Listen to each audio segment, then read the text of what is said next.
I know. Yeah, how long ago did you teach? Yeah, you're a funny guy. Used to be you could hand out $5 bills, now it's $100 bills. Right, we're on. Okay. All right, we can call Found the this meeting stash. to order at 7 o'clock. We found the stash. Good. Well,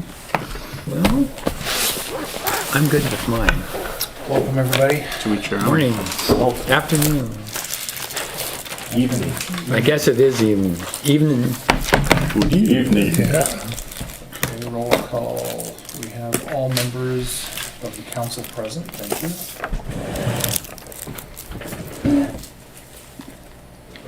And if we can, recognize our visitors. I'm Grady. I'm Jim's nephew. I'm with Avista Utilities Natural Gas. I'm based out of Ritzville. Basically represent everything natural gas, all emergency response. We have a high pressure pipeline coming through here, dead ends in Odessa. I was kind of asked to come, basically just become the face of Avista here because, sorry. We're gonna come to that. Okay, sorry. Yeah, no, we're good. So, Michael, And Mike Brother. thank you, come. Howdy. All right. Sorry, well, Oh, no, you're totally good. okay.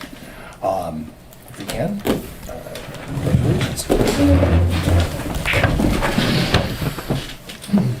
I pledge allegiance to the flag of the United States of America and to the republic for which it stands, one nation under God, indivisible, with liberty and justice for all.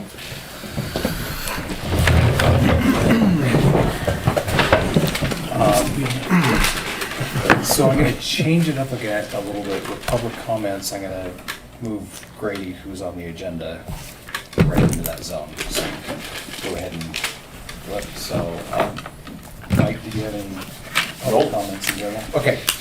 Grady, you have the floor. Okay, so I'm Grady. I grew up actually in Lynn. I work for Avista doing natural gas. Avista is honestly like two separate companies with gas and electric. You guys probably know more about electric than I do. Not gonna lie. I was asked to kind of become the face of here because I cover from Ritzville, here, Odessa, Sprague, Lind, McConnell, and Warden. So, and I'm the only gas guy in this area. So anytime we have any kind of gas emergency, I'm gonna be the guy unless I happen to be on vacation or anything like that. I will be in contact with you guys if we have, and this kind of stemmed from a couple of years ago. Trade. Okay, there's a few more we'll get to. If we ever had an outage, so a couple of years ago in Pullman, we had a farmer putting in a drain tile, hit actually Williams' high pressure, knocked out gas to everyone. So I want to use this opportunity as kind of like a way to, like, if that ever were to happen, we have, the feed is actually coming out of Airway Heights for here, dead ends in Odessa. So if we ever have anything happen, I'd like to have a point of contact to you, just tell you directly, hey, this is what's gonna happen. Of course, it's gonna happen on a cold day, just the way it always, Murphy's Law, how it always works. Yeah. Christmas Eve. Yeah, so, yeah. So so the pressure line is going basically down. Yeah, it skirts out right over it. We take it into intermediate pressure here. Okay. So it's a 300 PSI line coming through here. We reg it down to 25 pounds coming to town. That's your intermediate pressure. But then that high pressure just keeps going and it dead ends over in Odessa. Okay. So, yeah. And if we ever to lose gas, or I mean, I could get into the weeds on this, but if we ever got to lose gas, it's not just like a power outage, like turn it off, turn it on, whatever. We have to send people to turn off every single meter in the whole system. And then we have to send somebody, trained personnel to every house, turn the meter back on while over there, relight every single pilot light in your water heater, furnace, whatever else. So that's why it's more extensive than just a shut it off, turn it back on. Yeah, right. Fun So, times. Yeah. Do you happen to know how many actual gas connections you have in the city? I think it was 117, however I remember. Yeah. Okay, so about half the households. Yeah. So, Yeah. I've got two. of course you do. I have two. I only got one. Maybe I have three. How do we bypass that? They've tried. I've seen everything. we've been working, that's how I got to know Steven. I'm gonna be doing more trainings with fire department because it's always Murphy's Law. I'm in Connell when a Harrington call comes in. It's just the way it works. So have to have them, the first response, kind of help secure a situation before I can get there. Okay. Or if I don't answer the phone, we cover it on Spokane. There's 14 of me in Spokane. So if I don't answer the phone here, but generally I'm around. Is this a Vista line? Does it, from Airway Heights to Odessa, does it just go cross country, cross fields? Yeah. Basically, okay. Yeah. Yeah, well, actually, next month we'll fly it. So we got to monitor every year, make sure nobody's trying to build a house on top of it, or make sure none of the Dig a basement, What's that? dig a basement. Yeah, that too. right? Put in drain tile, which not necessarily around here, but When I first saw you, you were putting something in, use my house because it's the end of the line, I believe. yeah. And you put some kind of a chemical or something that smells and you test out. No, so Vista odorizes our gas. So natural gas is naturally odorless, colorless. We add what's called diethyl mercaptan into it, which makes it give that rotten egg smell. I'm sure you guys have all heard the radio ads. And, if you smell rotten eggs, call us. It's actually odorized electronically out of Airway Heights, where we first take over from Williams. I have to go make sure it's per the Utility Trade Commission rules to make sure it smells enough. It's an actual job I have to do every month. So I have this machine I took up. We have one over on the church on Coal Creek, and then one at your place. And that's just to make sure I check it every month, make sure the human nose can smell it at a certain level. Okay. And this has a standard. The national standards, like you have to smell it like 0.08%, and 1%, and Vista like takes it way, way, way down. So I always tell customers if I'm ever on a gas odor call, we odorize our gas crazy strong, which we definitely do. So you see, it seems like always on the news, you see a house explosion in Midwest somewhere, Chicago or a Vista. I'm not paid to say this. A Vista standard is way, way, way better than the national standard. So with that comes a ton of gas odor calls because we're smelling every single tiny leak that is safe. But Okay. That's good. yeah. Yeah. So you'll see me actually, one of the gals in the fire department. So mostly plastic lines here. There's some steel lines, but mostly plastic gas lines. That's standard throughout the system. But gophers seem to love them. Wow. So they sense the flow flowing through them. They like to chew on them, and only for a little bit though. yeah. And it was what was her name? It was Whitney. Whitney. Yeah, it was her house.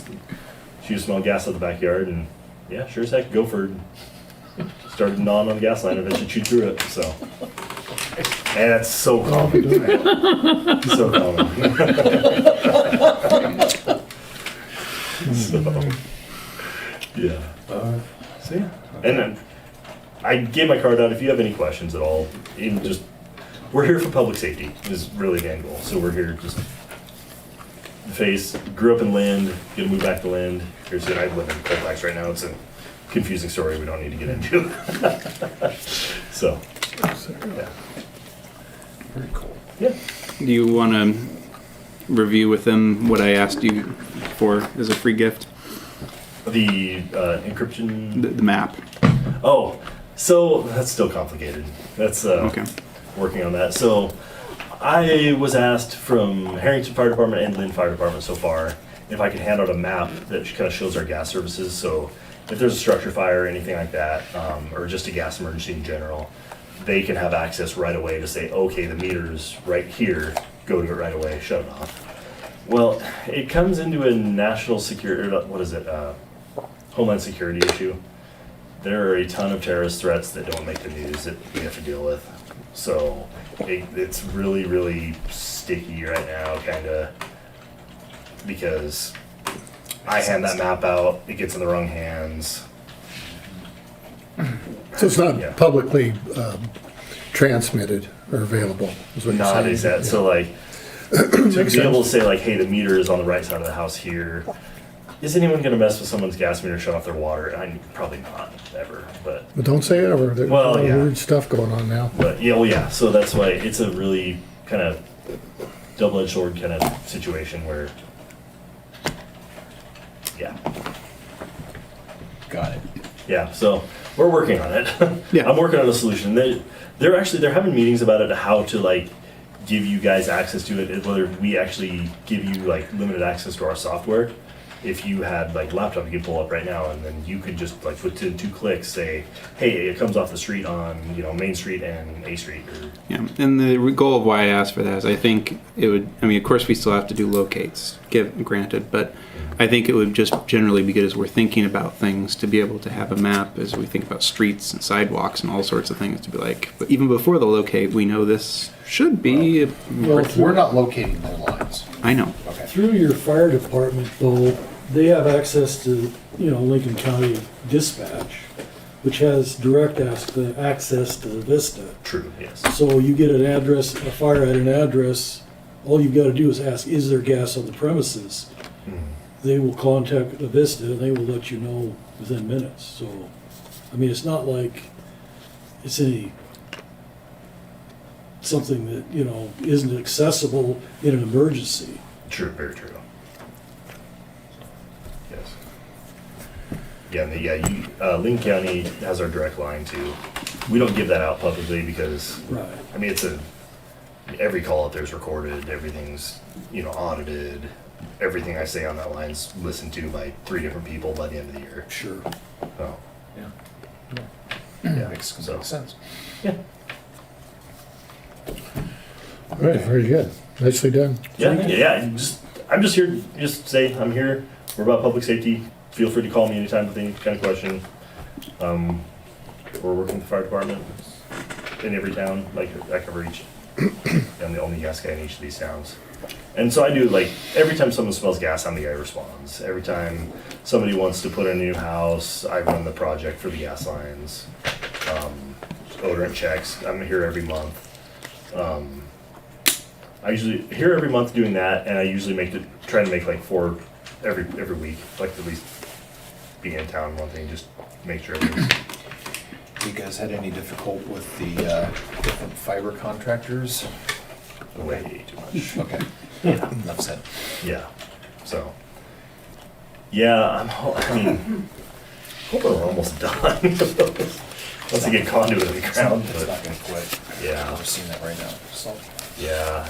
Unfortunately, some of the guys they contract don't understand the dig laws. They're supposed to pothole. It's called potholing every time they cross our main. So basically expose it and just when they're crossing it, make sure they're not gonna hit it. And they don't do that, then we find a leak later. So. That's why we odorize our gas super strong, because like that one we found over there, like it was a small leak, but you could smell it, so it would have only gotten worse. So Yeah, well, their machines are designed to drill through basalt, so I'm sure your line is. Plastic line, yeah. Didn't even know it was there. Yeah. So. we're pretty well done doing. So the guys were in town, I think 2017, 2018. Our guys were doing a bunch of facility replacement here. We should be done with that for a while, so no other big construction projects. Cool. Okay, well, thank you. Well, thank very you. much. Thank you. Thank you, Grady. Yeah, would you like me to save for any questions, or? I'm sure you want to see how exciting these. Yeah, I didn't. I'm volunteering for Washington State FFA tomorrow, so I'm Yeah, actually I would Pullman go. tonight. I would go. So okay, well, thank you guys. Yeah, call me, text me anytime. Okay. Well, All right, thanks for the I probably know where you're at on vacation too, so we'll get you. Yeah, call me. I answer the phone on vacation too. So Okay, so see you, call. Grady. Yeah, thank you again. Thank you. Okay, back to business. Any items on the consent agenda that need to be pulled? I have none. Not for me.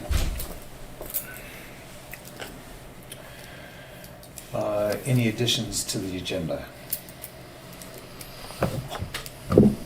Oh, I have a rough guidelines and regulations for special events in Harrington that I was just gonna share and get everybody's opinion and input on and see what Okay. could You wanna- be added. You want to cover that in the quote committee report? Sure. Okay. Town Square. Okay.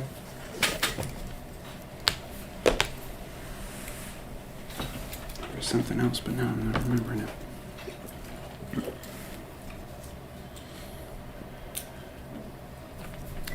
I'll let you know. It won't be an action item anyway, so it'll come to me. Okay, department reports. Did you guys, I know it came in the last minute, but did you get a chance to read the clerk's report? Well, before I do that, I'll give you the public works report. He did not have time to read it, write it down. But this morning, he told me that he's looking pretty good, what he's asking for, and I'll have to find it in the budget. He'd like to get another sprayer.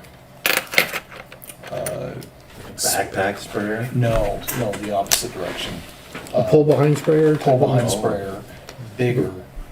He said, using what we have, which has kind of been Dinosaur. put together with it's a Frankenstein, is probably a better way. It's been a bunch of different pieces and parts put together, and they tow it behind the old mowing machine. It took him, I think he said, all day to spray the cemetery, to get it sprayed. So he's got two issues. One, we've only got one sprayer like that, so when he wants to do wholesale spraying of weeds, he has to take that one down, completely clean it, hose it, like make sure it's absolutely void of any other product before he can switch it from, say, Roundup for just kill everything to fertilizer. 2,4-D. Yeah. So just, he wants to get one that's wider so he can cover more ground quicker at the cemetery. You looking for something more landscape purposes?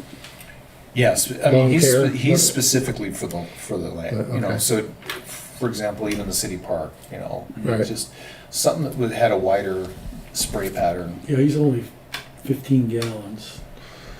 I don't think anything at nutrient. You should, he's not looking for something like 200-300 gallons to go whipping through there. Strictly more landscape lawn care type. Right, just pull with a something a lawnmower. little wider. Yeah. I've got one that it's 25 gallons. It's got nozzles that'll spray 6 feet. And also integrated in it is a hand one too. You can turn over to that and spray with that. And it's been pretty handy. I pull it with a lawnmower. And I think it was about $450 at North 40 is what Okay. I paid for that one. It, you know, they've got different size and whatever, but that one works really good for That's- smaller, you know, Okay, so that's basically what he's. How many gallons was that? 25 is what mine is. I think there might be ones a little bigger. I'm not sure. You get too big, then you gotta mix Yeah, it. no, he's, I think he's looking for something too that the new zero turn can easily pull. Cause I don't think that little tractor is gonna do it without tearing up things, it's just too lightweight, It works pretty good. It's, so. 50 gallon too much? 50 gallon too much, you think? I think it'd be all right. I use just my lawn tractor to pull it. The clerk's report, she sent this out. Summary, yeah, she did find an option for online payments. I'm still reviewing the contract. Doing an initial review, and then if it looks good, I'll make sure it gets reviewed by somebody who knows way more than I do. She's working on cleaning up our utility accounts.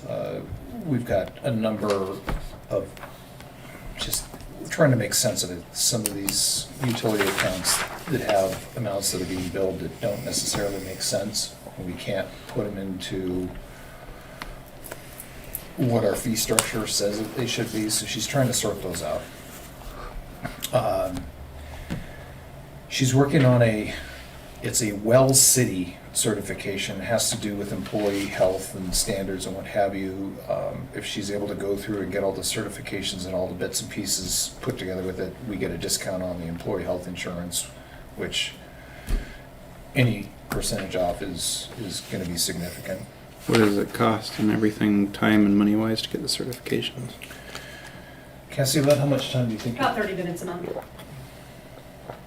Okay, no training costs to that, No, or? the trainings are free through the AWC Benefit Trust.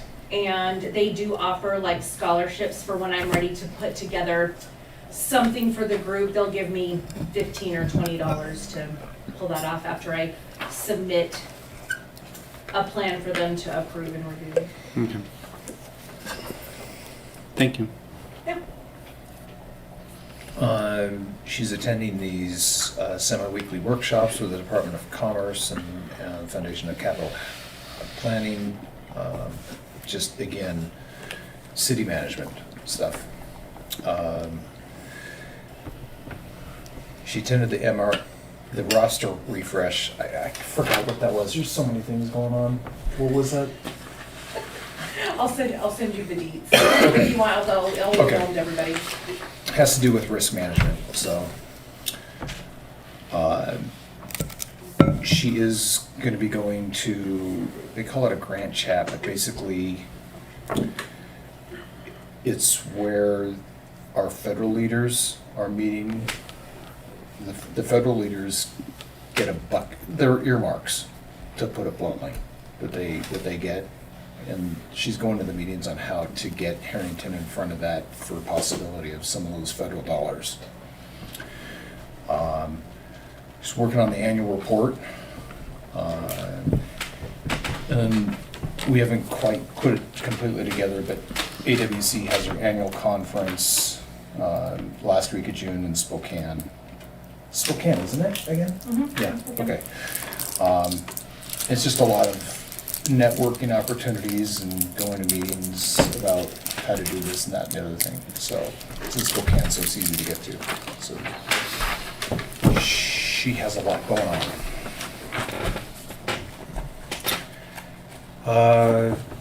We left the committee reports on the agenda. Do we have any updates from budget or?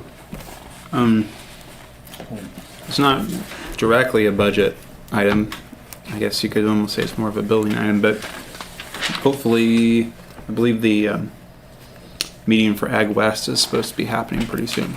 So, I think Matt has said that we'll hear either in June or July, but just a heads up that maybe at our next meeting we'll see if we got that grant for the Memorial Hall. Cool. On the cemetery, Steve Harmon called me when I was at a track meet and wanted just our philosophy on what we want to do with the cemetery endowment so he can put his magic in the write-up, I guess, is how I understood it. Okay. I'm glad you've heard from him. Yeah, and I don't know how he got my number. Did you give me my number? No, okay. Anyway. It's another bathroom wall. Probably.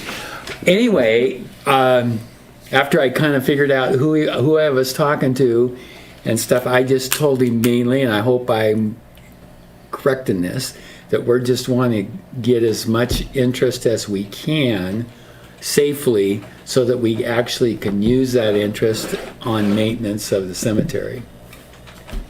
That's kind of, And that's for me, that's always been the goal, yeah.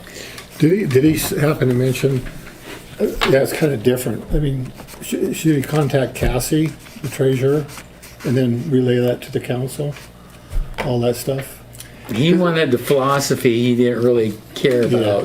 Okay. Well, there is an argument to his benefit, because I haven't heard from him either. Last I heard, they were still working up on all those documents that they needed to have to manage this Right, and correctly. and I think Is that when done? he's doing these documents, he needs Okay. why we're doing this, and so that's what he was looking for. But Well, the one thing I question is, because I gave him from the onset, that Stan Roth, I mean, some history behind everything.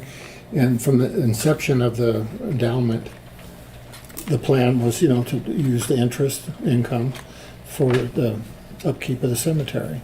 And that's what the general consensus was about the endowment all along, is to invest it safely, wisely, and produce an income. So you do, That's basically what I told him. yeah. My guess would be that we're going to have to do some more work on what the word safe means, because he could probably... Nothing's safe. Well, because if you're going to say safe, he probably could have already had that boilerplate down of what Creighton told him before he talked with him, because that's what everyone wants to say. I want to get the most amount of money for the least amount of risk. But if that's really where you're at, then T-bills. Nothing more, nothing less. T-bills. But we're going to have to say, if we want it to produce more than T-bills will, what are we willing to lose over a particular stretch of time? what I'm going to assume is he reached out to Creighton because in absence of a formal multi-person cemetery committee or group, it falls on the council. Right. And you're the guy on the council. So I'm assuming that's Well, that's kind of what, became the that's, contact. and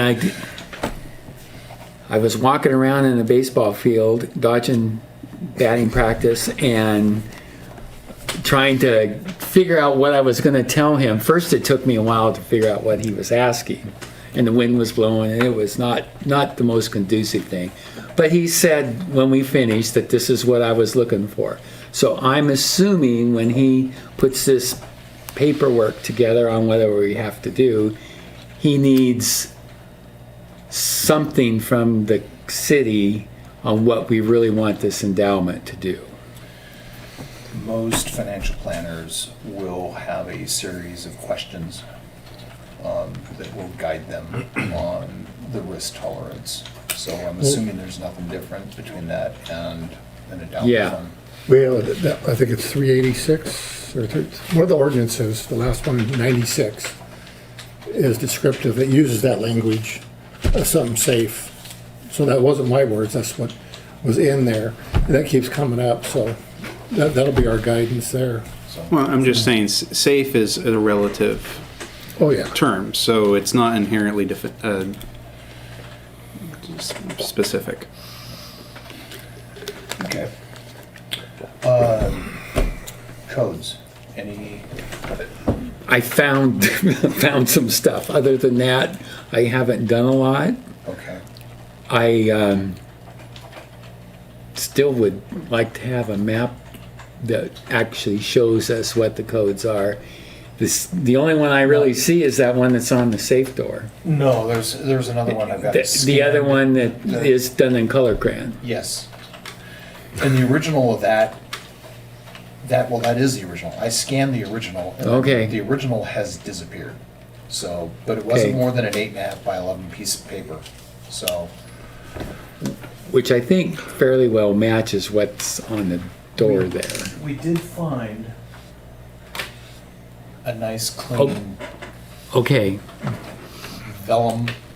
So I can take this, and I found a printer in Airway Heights that has a large. I don't need that yet, but- that big yet. But we're gonna get some of those made because I think for marking up for all sorts of stuff, sewer lines, water lines. Do we have a next step with Julie Jacobson?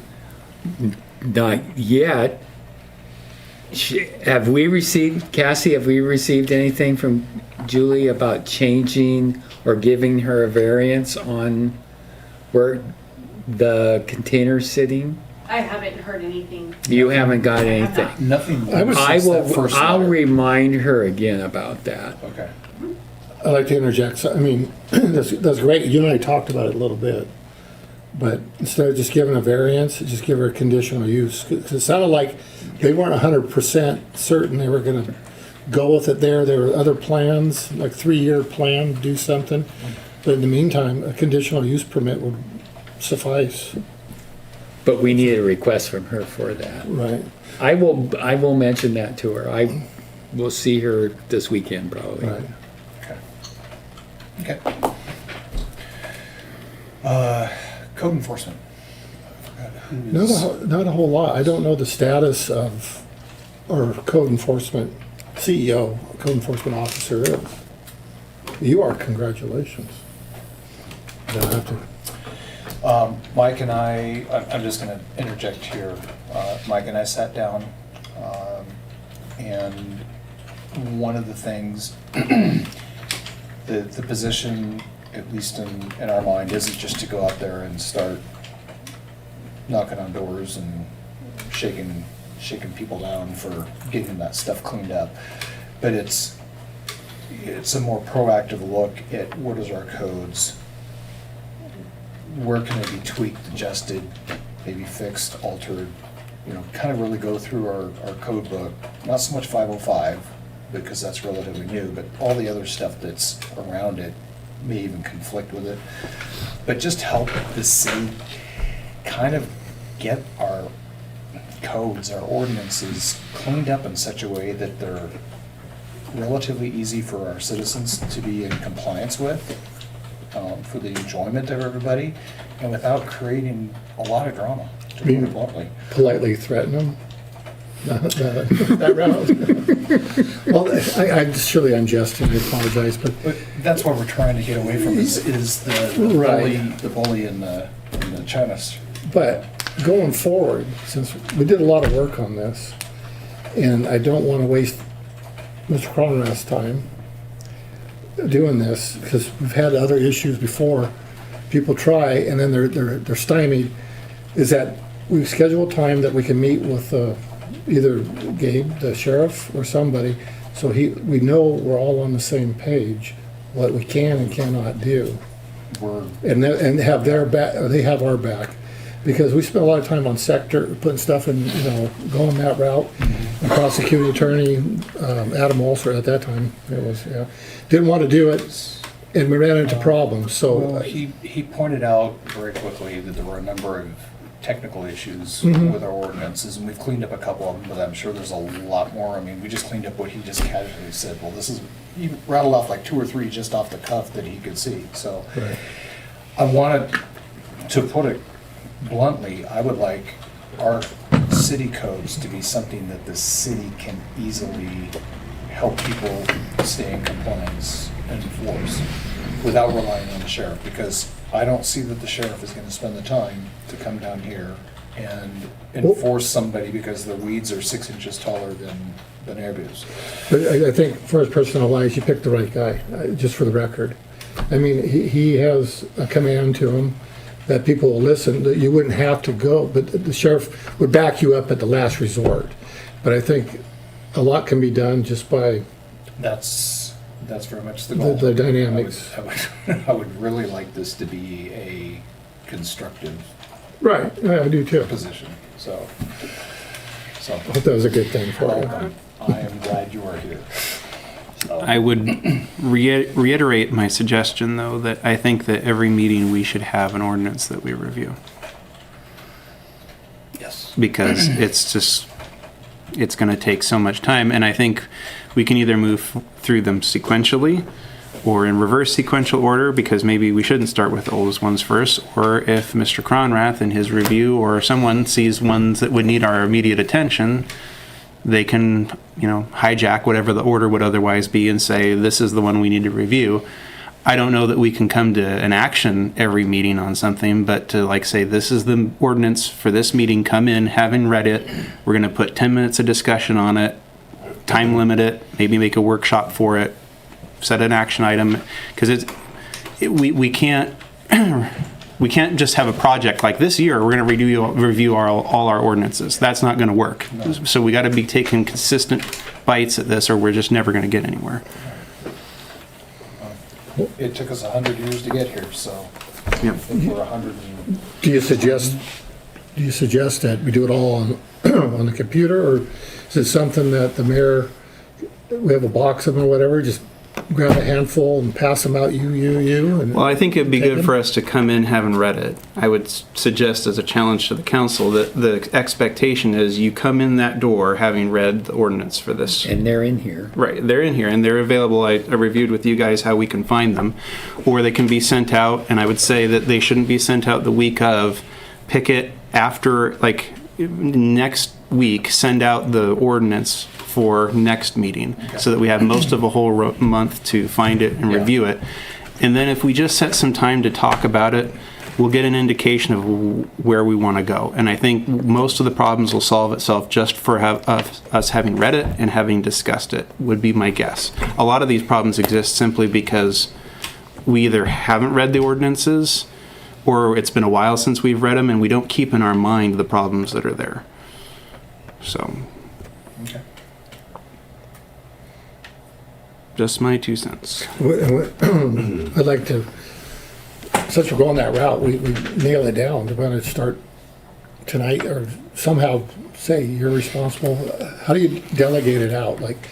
How many ordinances are there? I would love your suggestion to Richard, yours or whoever it was, that Mr. Conrath would suggest what we need to look at. Because if he's going to be looking at stuff, it would really be, this is a problem, he's read the ordinance, we need to do something about this ordinance. And that would be the priority. Go ahead. Okay, thank you for, I wanted to keep my mouth shut and just listen. I love that idea. So the immediate thoughts that occur to me is that, if you're gonna pay me to do this job, that's what I should be doing. So give me a couple of weeks to maybe set an agenda and order of ordinances to start looking at. Give me your suggestions, the one that you're worried about, whatever, but maybe by the time June rolls around, I can give you a tentative order of things, and we can begin to say, this month, at the next month, or the next meeting at the first of the month, this is the one we're gonna cover, please read this. Email me your questions ahead of time. Homework. Yeah, whatever you want, but so that we can sit down for 10 minutes, 15 minutes and say, read it, what's this mean? What do we think? Does it need to be changed? Okay, great, and I will give you the next one at the same meeting for the next meeting. Would you be opposed to any workshops, anybody? Well, I think we will. I think that's why it's important to time bound it, because if we just discuss some of these ordinances, we'll burn an hour. Yeah. And we just can't, that's not going to become, so in 10 minutes, we'll get an idea of where we're headed. And some of them, off the top of my head, I'm guessing there's probably 4 or 5 ordinances that are at least decent candidates for just striking. So some days you could be like, the agenda for this week is these 3 ordinances. Can we strike them? Listed on the agenda as an action item. If only the council can only come to an agreement on 2 of them, we'll strike those 2, and then the 3rd one we'll put into review at the next workshop. For And I that. think what we need to do is prioritize the ones that we are having Yeah. problems with right now. I don't think we need to spend days and days and days completely making sure every ordinance is in effect and correct before we enforce anything. No, I wasn't You suggesting. know, otherwise, we're just gonna get bogged down, nothing's gonna happen. No, I think, forgive me for jumping, again, I agree with you wholeheartedly. Right now, I think what we're talking about is simply the administrative side of the ordinances, not the enforcement side of the ordinances. Is there a way to look at one of these and just say, does this need to be cleaned up or not? And And move on that's to- the way, what I'm saying is the ones that you need to use to do what you think we need to do ought to be the ones, we don't need to prioritize, can't tie your horse to the telephone pole Sure. up there. But That that- kind of stuff can just get kicked down the road and we can work on it later. But the ones that we need to do now, you know, the problems we're having with cars and stuff on the right of way, that type of thing, I think those are the ones that we need to prioritize. I wholeheartedly agree, and I would like to, the next time I come before you, have essentially an organized list of those ordinances that you can help me prioritize. Because, as the mayor said, this has got, I mean, yes, I'm stepping into this role, but it's gotta be a cooperative effort, not just here, but I'm looking at how can I get cooperation out here, so that people feel like they've got to look, they're not just getting browbeat. Right. And so I don't feel like I'm just waiting to get assaulted, and that I'm not being browbeat, no offense, by the council. I would like to be able to sit down with you and say, how can I serve the council and the city in this position, not just. I think we're all on the same page. Yeah. I really do. You know, we're, So I guess just need from the mayor, I mean, homework. Yeah. What do we want to do? Let me come to you next time and we can set that agenda. So you have a city email? We are going to get Setting set- one up? Okay. And I'm gonna have, so he can have it separate from his home life, we'll get him set up on this computer right here. So. Cool. Events. Okay, so I sat down with Joe and we went over some guidelines and regulations for events in the city, and I I want to make it look kind of professional here, so I contracted my wife, who is a board certified teacher, which means she's way smarter than me, and is going to make it sound and look way more professional. So this is just very rough, some guidelines and stuff to go by for special events. So see what you think. Want to change? Want to add? Want to delete?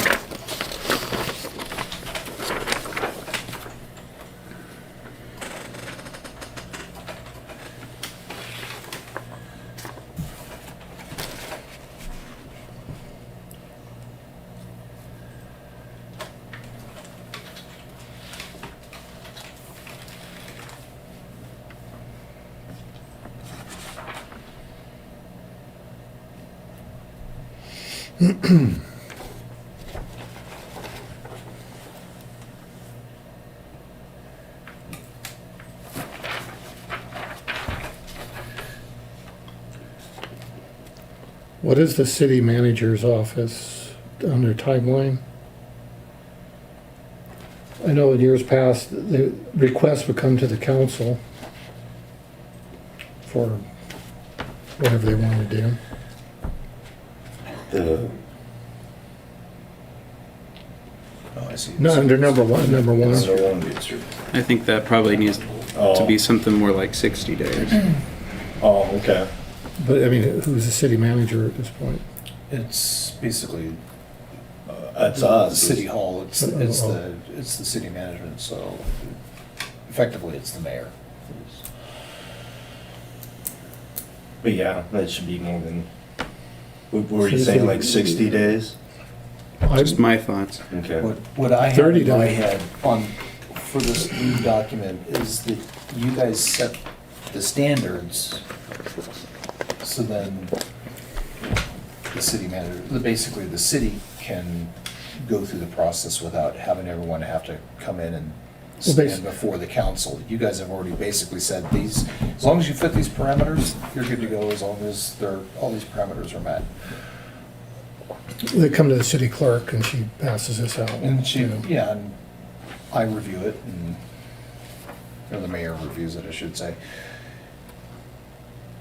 I mean, 60 days would be wonderful, but, I mean, we're small enough that 30 days would work. And like, we were kicking around the idea of the $10 hookup for electrical, if they wanted to, you know, somebody had to run a machine, The vendors, I mean. the vendors, yeah. It's an idea.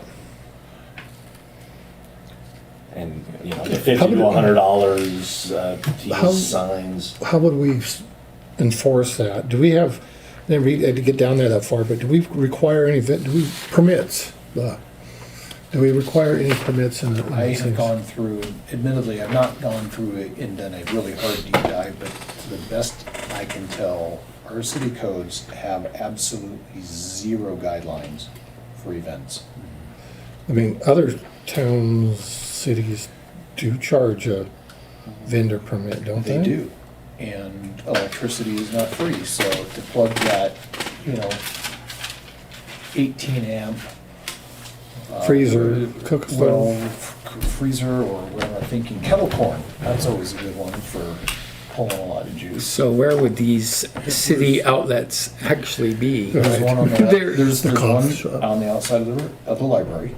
Okay, There's one I right didn't there. realize there In was. the back of the restrooms up at the park. Right, and there's one on a like- pole, There's like four, a gang of four right there. and there's one in the town gazebo square. in the park too. Yes. And there's one on Jamie's telephone pole that I've used. That your whole house is hooked to. You gotta get rid of that orange cord that's going in your house. It's not- No, this one's. Is that, So, Permit fees for signage, is $50 to $100 enough? I mean, we're paying somebody overtime to set up and tear down. Well, and not to mention, what You are know. those signs gonna cost? if Well, we're- I've got a little bit on that. I'm gonna go to the DOT tomorrow, and we had more than Lance and I worked through it and figured out what we needed to do this event. And we really have more than I thought we did. Oh. What we're in need of is, there's 3 sign sets on 28 coming in, Odessa coming in, Sprague coming in, and the Harrington Tokyo coming in. We need 3, actually to close the whole thing, we're gonna have to have 4 sets of 3. I'm gonna borrow those from the DOT tomorrow. I gotta go over and meet them at 9 o'clock and pick them up in stands. So what we're looking at is, what was it, $116 a piece for the soft roll-up signs, plus whatever you need for, the sign bases. Like the stands that hold. Yeah, the stands that hold them up. They just fold out and Yeah. click them in. And we'd have to have those made up, detour ahead, and it would probably be detour of SR23 ahead, because they'd be specific to Harrington. And that would get us there. And we one that says special event, I can't remember what the other one says, I can look it up. But that's gonna be the expense. If we need to buy signs, we're gonna have to buy 4 sets of 3. So 12? 12 total, 12 yes. total. At 100 and some It's about apiece, you said? $1,600 before you deal with Oh, they could be printing and born, yeah. tax and all the rest of it. Well, and you're What gonna have to size? get some stands too. Yeah, But you look at stands. it, let me dig down. What are their requirements for sign, size? They're 48 inches. 48, okay, you're looking at big buggers. Well, not really, that's what everybody had to go to years and years ago, that's what the, Well, it's 4 feet. okay, detour ahead, road closed ahead, special event ahead. So we'd have detour ahead of detour SR23 would Got be it. on that one. Road closed ahead and then special event ahead. You're looking at $300-400 a piece, aren't you? No, you're looking at, we can buy them on the state's bid for $116 each. So what's $116? Plus a stand, right? What's that? Plus a Plus stand. the stand. So Okay, plus stands, and I haven't got a price on stands. So you want to say 200 a piece times 12? Stand won't be that much. About that, I'll find out, I'll make a call and find out what the stands would be. This is just 3,200 something. Because for- they're going to have to be pretty wide stands to withstand wind and everything. So No, they'll be, what they are is they telescope out, and there's 4 of them about this, what are they, 4 feet? And then you throw a weight on each one of them. And Can then you buy the weights? you make the weights. But yeah, Sandbags are acceptable. They have a bunch of different holders, but the newer ones are the easy ones. Well, these are spring loaded. Yeah. So the wind, they take some wind, but you do have to weight them. Right. What we had in our pickups when we were setting them was a piece of fire hose about this long full of sand. At the end, but sandbags are acceptable, so we could make them up too. I've got a bunch of those. so you're talking about $2,500 in signs. About, yeah. I would say look at 3,000 as a top end. I'll get you a lot closer bids but my thought is get through this event, see how it works, and then, we can decide what we're gonna have to do as far as purchase. I don't know what our budget will We were coming allow. up with a signage fee that we were, at least I was thinking, that was not going to kill the event. And over time, just pays for the general payment of, the upkeep of, the replacement as needed, but just kind of And we're expecting how many road closures per year? 4? 4 off the top of my head. We have Car Car show, show. vintage fair, Fall Festival. the Halloween thing. Oh, But the Halloween only lasts for 90 minutes, and it's just So we were thinking we Yeah, wouldn't even. we wouldn't even charge them for that. I think we could probably change, put another plan together, come up to here, down, over, and up, and we wouldn't have to close the highway out there. Right, so the Halloween one, it does exactly that, and so does the vintage fair. Okay, so that's a lot better situation then. Yeah, It doesn't change it that much when we close it for the Fall Festival, because, we're taking them up to here with the same signage, up to Sherlock, where we will just take them to Adams and over and down. So it doesn't add that much as far as, we've got quite a few detour, lefts and rights that pretty much are taking care of things. And Lance went through all that, and We went through and checked it, so it's available. If we charged $125 an event, we can have the signs paid for in 5 years. That's Yeah, kind of the figure I was kind of thinking in that. but I think 5 years, you need to get more signs. Yeah, I know. That's what you, I'm sure you'd have. But what that doesn't account for is the city's workers' time.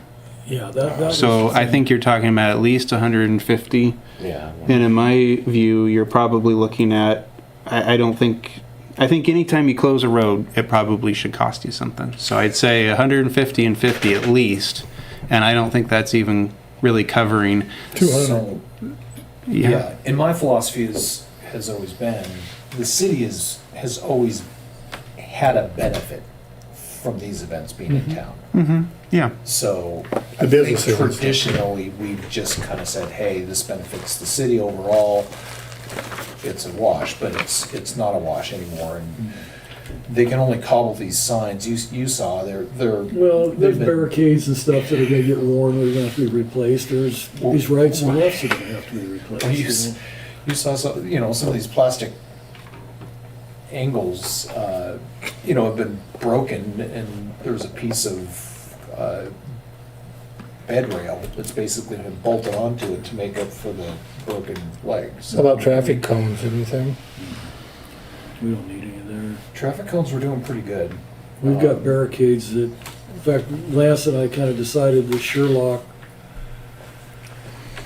coming west, that we just put a road closed sign there so that nobody ends up at the sewer lagoons. I mean, that way you got them directed, Yeah. They'll still do it.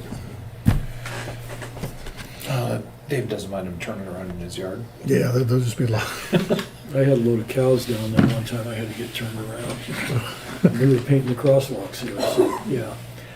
But speaking for the Lions Club, I think a $250 fee would be reasonable. I don't think it would be out of line, I think it would cover our costs pretty well and give us a little bit, towards repair of stuff as we go. I just don't think that we'd have that much static from anybody. No. And I think that gives us room to stay pat for a Yeah, while. Yeah. Because we have to look to Gavin's point. You won't recover the money because by the time either from signs breakage or the law changing, this won't keep up with that. This is just helping us stem the losses a bit. We could amend that charge if it. Yeah. Oh, and if it I gets out know. of I'm just out of saying, reason, for the benefit of those assembled or anybody on YouTube, it's not like you're going to be buying these signs for 10 years and you're planning to recover your money in 5 and then the rest of it's going to be profit. We're probably always going to be in the hole at this kind of a rate. well, the labor's always gonna be there. Yeah, exactly. So I guess my point is also to say that the city is kicking in on these, because if we're experiencing net losses in order to host these events, it's not like we're suddenly getting greedy that we don't want events in town, because I know that sentiment floats around. So And insurance, have we, I know in the past we've had them required, but do we have minimums for, Well, the only thing that I know that we have a requirement on is Memorial Hall. do we have mandatory coverage proof of general liability insurance for all public I guess events? it doesn't clarify. Standards for the past 20 years has been $1 million per occurrence. There's, I would say probably in the last year, I've seen more and more people require at least $2 million per occurrence. Because we take on more garbage, we take on a little bit of everything. Well, this is, the purpose behind this, for the liability insurance, Right. is they're here for take any event, they're here for the vintage fair, and they step off the curb badly, and there was a crack in the pavement, and they twist their ankle and break their leg, and because of whatever reason, I won't go down that path, but when they are suing for their injuries and loss and damages, they're gonna name the organizer, Yeah. but they're gonna name the city also. And so, the additional insured basically is there to say, that event insurance or that organizer's insurance is gonna defend the city at the same time that it defends them. Yeah. Well, and I think relative to this and insurance requirements, we also would need to define, and I don't know that we need to do that here tonight, but what is an event at the town square and what is an event at the park? Because, right, currently as it reads, not mean to be critical, but just saying, it says applicable to all public events, including car shows, festivals, fairs, and community gatherings. So that could be read to say that if you have church in the park, that is a community gathering, that would be required to have insurance. If you have an event, and this is more pertinent to something that's been questioned, is what if I want to have something that involves alcohol at town square? Right, so we're going to have to define exactly what comes under this guideline, and are there partitions to it based upon the venue or who's hosting it or what kind of Yeah, I will, things would be there. I will say in my world, these insurance requirements, Well, most of the time I'm reading about a page and a half of insurance requirements. I would sum it up, anytime that there's road closures to this degree. Oh, sure, that part's a given, but I'm just saying whenever we write this, we're going to have to be careful on what isn't included, or else there will be questions on, am I accountable to that? Is this organization accountable to that? Or why didn't they have that? This is probably the bigger thing. Why do I have to do this when that organization uses blah blah blah and that's city property? So why do they get a pass? Well, during the car show, they don't use the park much, do they? No, but I'm saying there are other organizations that They use the carry park without. insurance. They take care of their own insurance. Yeah. when they don't. Oh, yeah. Well, to Stephen's point, you had church services up there, or you have some other gathering, or a family reunion for crying all night. I mean, yeah, you're not gonna probably go that far, but I say when you have significant Quite honestly, gathering, I write certificates for people because they're renting a kiosk from Spokane. It's not that we're Spokane, okay? Clarify that. But liability exposures are liability exposures. They don't care where you live. Right. But what does the city carry? We have liability insurance that covers We our parks certainly do. and our Yeah. town square and our public property, correct? Absolutely.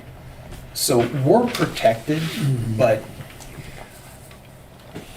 if we get named in a lawsuit because someone else had an event they're gonna go wherever the money and is. somebody slipped off the curb because they'd had one too many whatevers, they're gonna name the city, and then without these protections, we do have to get our insurance involved.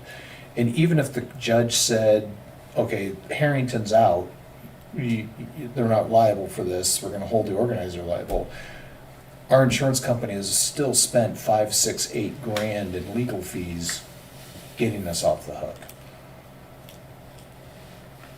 So that's, again, back to this additional insured, that's one of the biggest benefits of that, is that those legal fees are being absorbed by them.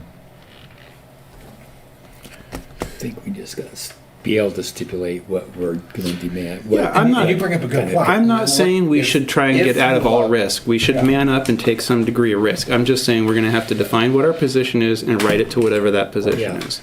And liquor liability is becoming a bigger and bigger and bigger thing. Yeah. Do we sell liquor at these events? Not that I'm aware of, But that has been But- questioned. but it could come up. And it's Well, not it already just- has. Yeah. A few months ago, right? There was a question about that. And it's not selling as much, it's just that liquor, alcohol that's present. There's host liquor liability and, basically open bar or closed bar, same thing.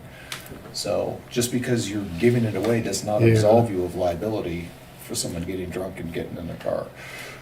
Well, yeah, they go grocery store and get it, or go to the Harrington House, I mean, it's really stupid, this state.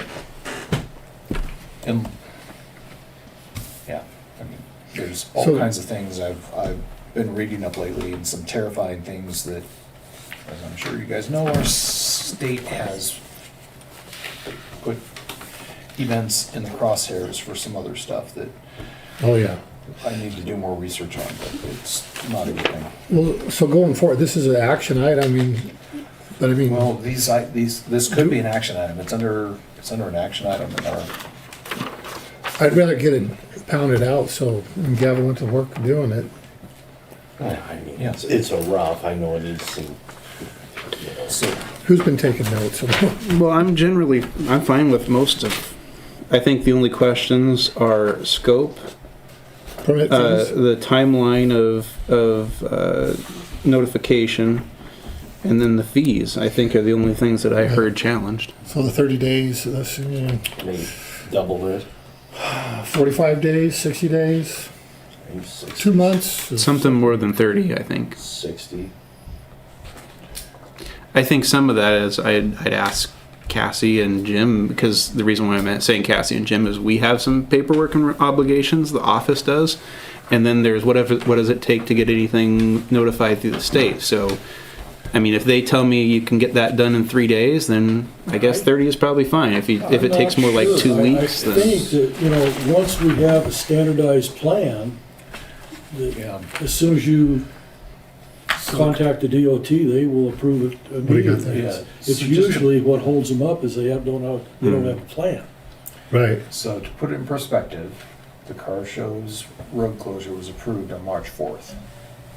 and when did it go in? Because I don't know when it turnaround went time in, is applicable. But I'm just saying it got. It was Yeah. a month and a half. Well, I would Okay, say it looks this. like January 29th, it's actually right here. Let's January go 29th. longer, and then when we get our plans in place and everything becomes rote, we can go back and revise it and say, okay, now we have a year of benchmark, and it takes about 3 days to get it all through. Now we can reduce it, but I'd rather have too much requirement than too little to start us out. So you're not good with 30, 45? I'd go 60, and I hope we can reduce that maybe all the way back to 30 in a year, would be my goal. I'm good with 60. If you're gonna have an event that closes the roads, It's kind of a you big better have it planned out before Mhm. 30 days ahead of That's time. true. Mhm. And I think we need to reach out to those organizations, not expect them to come to us. We know when they're having these events. Yeah. Yeah, we do. I think we need to reach out to them and tell them this is what you need to do. Yep. Because otherwise they don't know. Yep. I've Right.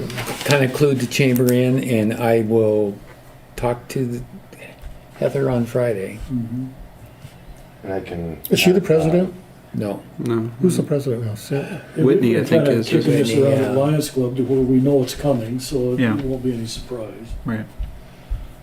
So, So it sounds like we're okay with 60 then, for now? I'm good with 60. Okay. So then there's event signage. I suggest 200. I would agree with that. Did you say 250?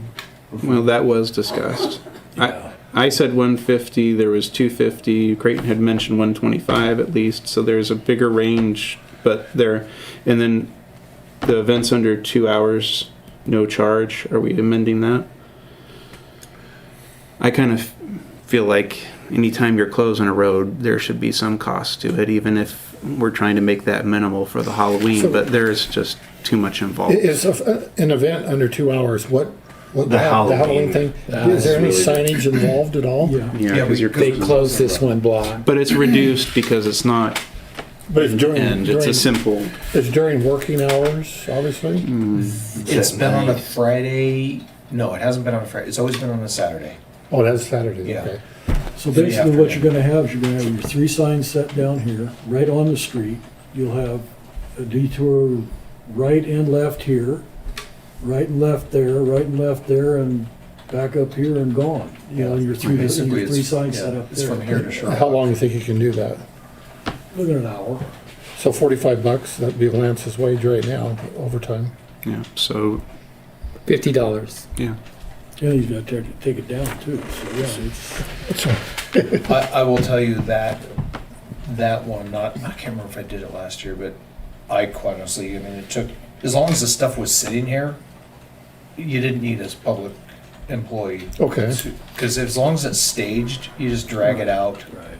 and then at the end, you just drag it off. And those 3 signs set, you're gonna wanna put them away. You don't wanna leave them laying out there. No, No, not no, at all. In this town? but hey, we've got signs stolen already, so. So I say 250 and 50. take 50, you said 250? 250 for the over 2 hours and 50 for the under. You know, people at 2 hours and 20 minutes. Well, Yeah. only 20 minutes. Well, I'll tell you from the Halloween thing that the 2 hours is too long. Really, the kids are here and done. By the time 90 minutes 10 rolls up, minutes. there's no one out anyway. So Okay. even the vintage fair seems to roll up an hour or so early before the road closure ends, and it's just the last people that are hanging on, taking their time, packing up all their gear from the vintage fair. That is why we keep it closed. So, Okay, so everybody's cool with 50 on that? Yeah, sounds good to me. And For under 2 hours. for under, Thank you. yeah. 250 for over Yeah, was remove at least the- what we're shooting at right now. As to the mayor's comment, the signage removal, 24 hours, that's quite a while, but Well, this is written as if the event person would be responsible for signage, but that would not be the case. We would be responsible for signage. So that's not, if this is written for their consumption, this would not be pertinent to the event. we wouldn't want them monkeying, they shouldn't have to No. monkey with them anyways. so I will. So we say- can strike that I will say reading this. where it says removal. Yeah. Number 3, event signage. Right, I'm just saying this, the standard state contract for closing the road, Mm-hmm. they put the ownership of all of the event signage conditions on the quote event permittee. And that's fine if they want to provide their own I don't signage, think we want to do but that. there are signs, so. So, I'm just pointing out that Yeah. that's the agreement that they're signing, so. Then you have no standardization at all. Mhm. Yeah, I mean, You will be buying signs every time there's an event. Yep. well, they don't know They don't know where it the goes. distances and that type of thing of where to put them. Right. and, Yep. You know, So we then wanna- so I'm sorry, back to removal, I got lost. strike it, I think. Strike it. In its entirety. So no fees? No, No, no, removal, Within 24 the hours. second bullet up under Oh, I don't think event she's got a sign. copy. She doesn't have a I copy. don't have a car, I'm going I'm blind. making notes. And to keep pretty good with that. Here. Yeah. And keeping in mind, I believe from a legal Who could get standpoint, there first, run? anything that is on this document is not actually, as far as fees, is not legal until we actually put this onto the fee schedule. So technically what this piece of paper says about fees is irrelevant until we do a fee schedule. Right. And then if we want to pass this, the last remaining item is scope, and so I would say to make it simple, if you want to get passed tonight, just say that this only applies to anything that does road closures.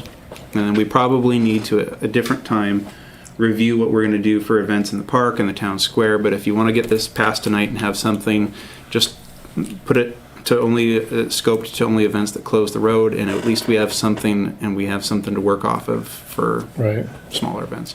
Do we need, To be clear, we're talking about implementing this year moving forward. Tonight. tonight. Okay. so you'll have to talk. I'll confess, my goal was to have standards set for 2027, So so we work fast. I guess so.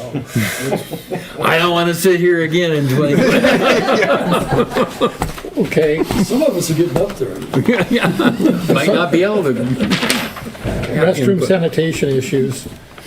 I know some towns or some people, they permit the little honey buckets out there, but I don't know if we need to do that or not. Well- Because I just, For something like the car show, and I don't see them, but normally there's a Yeah. porta potty right across the street. They've got some down here Yeah. usually too.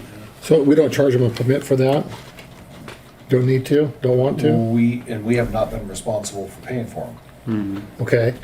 But again, well, if we're not gonna charge, it's fine, we'll just move on that part. But the vendors charge them permit. I know we have some old, back to the ordinances and stuff. There is language in there. I don't know which one it is right offhand, but we got $10 proposed for electrical. But just a vendor coming in on the street and occupying a space, do we want to charge them a modest stipend for doing that? No. Or fee? No, I do not. I think that'd be on the event holder probably myself. I can understand if they're using our electricity, but I know a lot of them bring their own generators and stuff anyway. Okay, well then that would go into the park, Stevens' other part. I wouldn't charge for anything at the park going forward. Well, that's why I say if we Well, set yeah, scope but- of this tonight But to tonight, just things yes, that have I get it, but in the closures. future, I'm thinking Yeah. ahead of it. Yeah. So last year, there were some vendors that need electricity during the fall festival that needed to be close to the bathroom so they could have power. Right. A couple years ago, they needed to be close to the library because they needed power for what they did. What was it, the teriyaki place? The teriyaki truck that showed up at the same deal, she had her own generator. And she was Right. on the other side of the opera hall. So you think $10 for the power hookup is enough? I think it's fine. So if you go to. They're not gonna it's use just- it's $10. something- Well, that's what we're gonna do. It's something, That's what and one of if the you questions go was. to, if you're going to the golf show, you could ask the people that, if they, on their vendor packet of what they're checking off, they want this, they want this. If they wanted power, there was an additional charge for it, and I think it was $25-$35. Yeah. Well, see, that's why I was trying to incorporate, if we're not gonna make them get a permit, I mean, if you get them a permit, it could be $1, it could be $5, whatever, you can't, hey, I need power, okay, that'll be $20 more. You know, that's how you know and collect it. So that Doesn't would be the- But if part we of don't the- care, I That don't would be give a part rat of, either. like, let's just use the Vintage Fair as an example. They have vendors that are, well, we just create an application that it says, are you gonna be using power? Yes, $10, 20, whatever it's at. Check the box and it's not. So who's gonna $2.50, it's monitor $2. that? Well, Well, You that's come to City Hall, I think that would be on the event. I would think so too, but we're the one that's charging it. Oh, I know, but having it on the books makes provision to figure out how to enforce it. Okay, I'm good Is what I with would that. say, I just want to 'cause know and who's going to do there is an that. argument to have some of these outlets a little more secure. Yeah. We might put locks on them or Little something. lockbox. Yeah.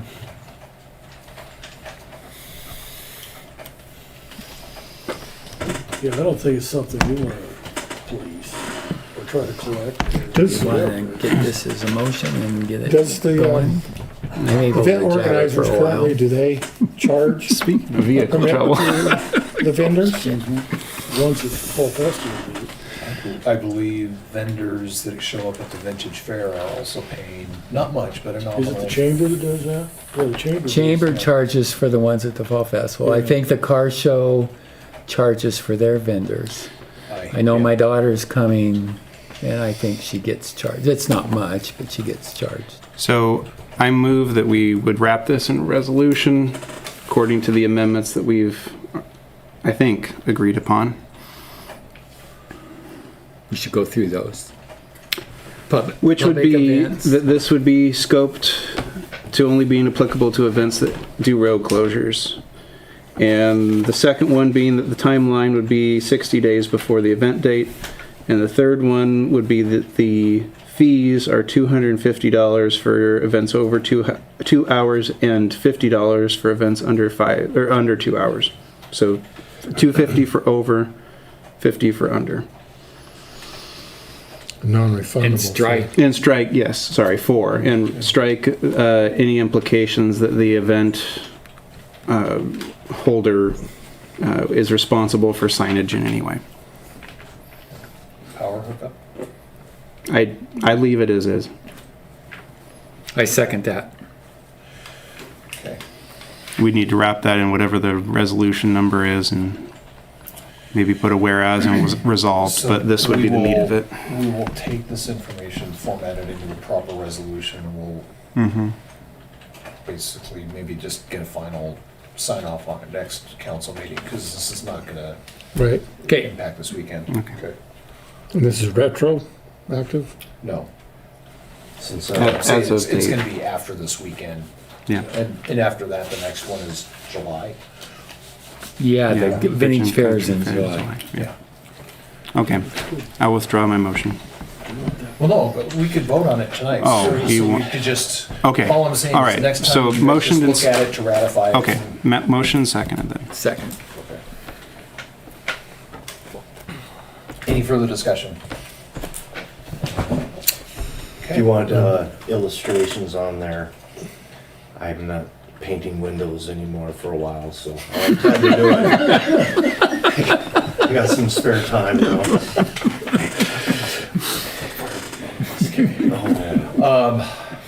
All in favor, say aye. Aye. Any nays? No. Okay. Thank you for your work on this, Gavin. Yeah, thank you, Gavin. Looks More good. than happy. Looks really good.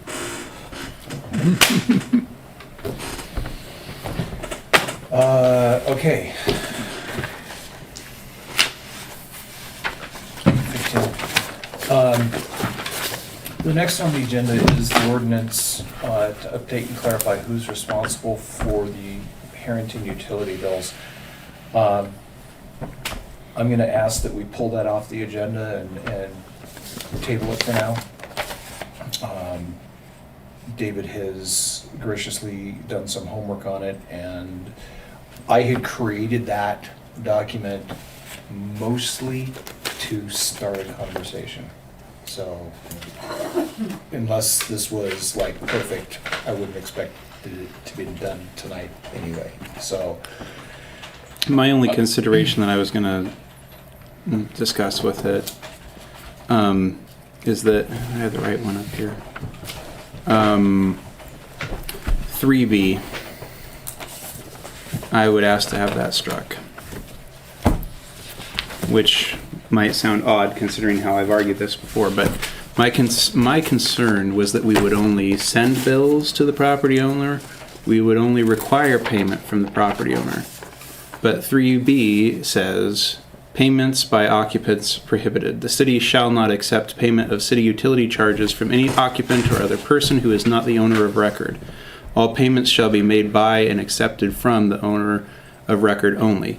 So my concern with that is this, unless I'm misunderstanding how some of the mechanics of this work, which may be, if Family Resources comes to pay someone's bill, that means we cannot accept payment for that.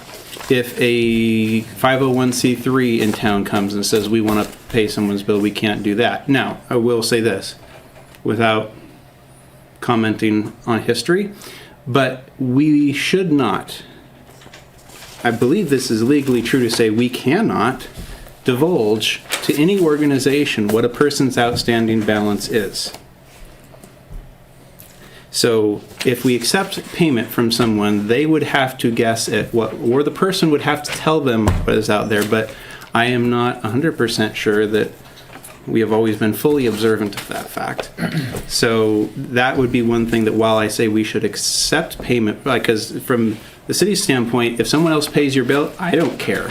But we're going to send the bill to the owner of record, and we are not going to divulge a person's outstanding balance to anybody but the person who owns the bill. But if they can arrange for someone else, their grandparent, an organization, someone wants to drop a check on their behalf, I would take it. makes complete sense to me. But that's just me. Okay, was there anything else that was just glaringly, you guys saw there? Okay, well, I'll get this cleaned up.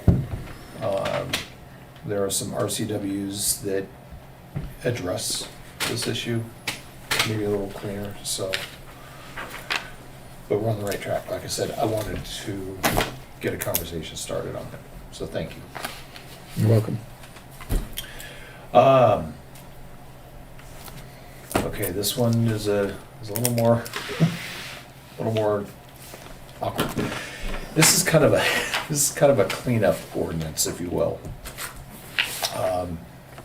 Do I need to go over it again, or did you guys were able to read? Which one?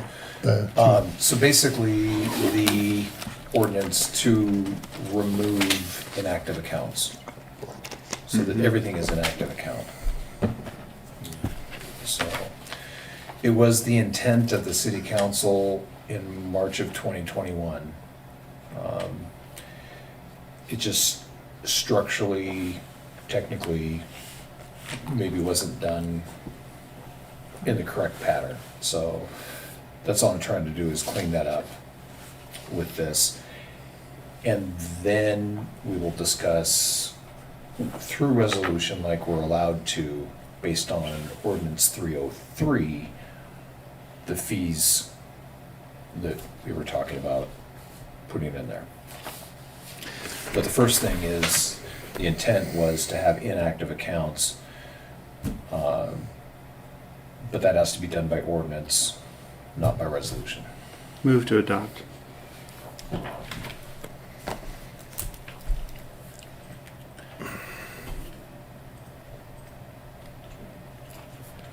Do we have a second?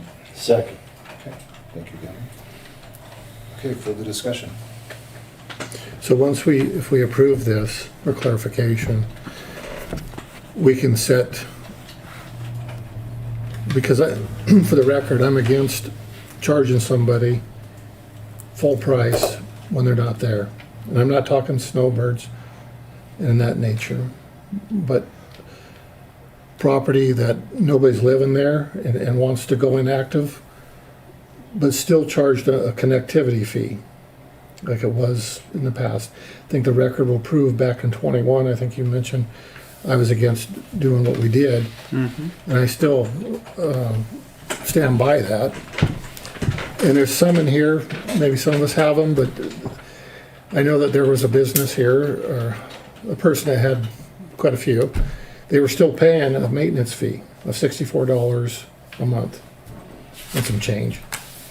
And then we changed it to full blow, full charge. They unhooked them, a lot of them. So we were left with zero. But it's no different than a power company usually, or a phone company. You pay a connectivity fee for the privilege of having it there. I totally, that's fine.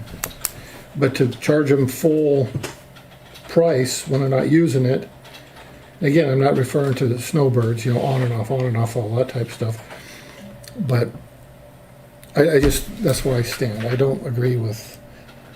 So I guess my question is, if this passes, can we just have that discussion on what we're gonna charge or do, or just lock it into full active price for those properties? Section 1 does. As it's written. Section 1 does what? It says active status is required. Okay. Well, then I'm gonna be consistent and vote no then. Fair. That's my discussion. Okay. It's not that we're not gonna get no money, is what I'm saying. You're just not gonna charge them, what was it, 64, and it's 146 or something, the full water sewer? 120. 141.53. Yeah. What's that? 141.53. Okay, 141, okay. Yeah, there, I can see both arguments very well. I also know that whether you're actively using the water or not, the water lines running through the city Right. actively are deteriorating and getting old and need to be serviced and what have you. So, Well, again, you're not getting it scot-free, you're not getting it for zero. You're still paying something, but you're not causing any more friction to it. yeah, I'm not gonna speculate what the entire logic was in 2021. I started paying attention just as this was coming on board. I think, Well, I could, but I'm not gonna say it on YouTube. yeah. So, But it's not against anybody, that's just the way, as a property owner and other property owners, I mean, that's what's fair to me. sure. Okay, any other further discussion or comments? Okay, well, I'll call for the vote.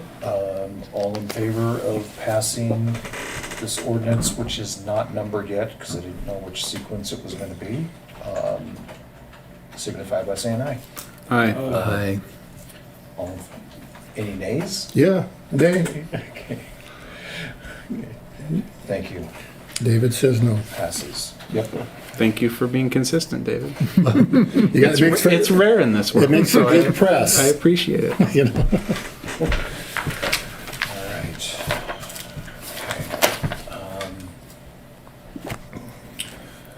Update on the wastewater treatment plant. I was hoping when I put this on here that I was gonna have a contract well, we do have a contract. Did you guys have a chance The one you sent on to email. send? Which, yeah, I did see something here. I saw it. Yeah, Okay. I saw. I read it. Okay, Log me out. so Where the heck did I see it? I think we could safely entertain a vote on that with the update, because it is an update on it, and that would save us from having to meet on Friday morning. Is there any caveats to it? Or any, So I will just tell you the history of it. TD&H sent it over.